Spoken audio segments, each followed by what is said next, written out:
All through school, we have studied and maybe even cheated our way through tests. After all, our final scores are what made our parents proud. Now that school is behind us, there is another score that you need to keep your eye on: your credit score.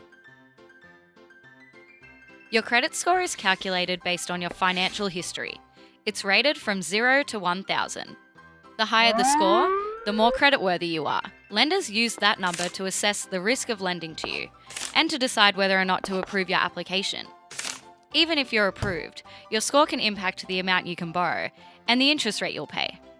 So how is this score calculated? It's based on a few factors: payment history, including late payments; credit inquiries, aka the accounts you've applied for, whether approved or declined; how much credit you have; the length of your credit history; and the types of credit you've had, whether it's a credit card, phone contract, or a mortgage.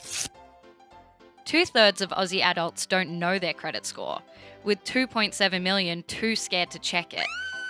A bad credit score may seem scary, but not knowing it is worse. So if you don't know your credit score, go have a quick peek.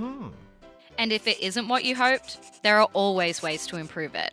You can check your credit score and receive a free copy of your report on Finder.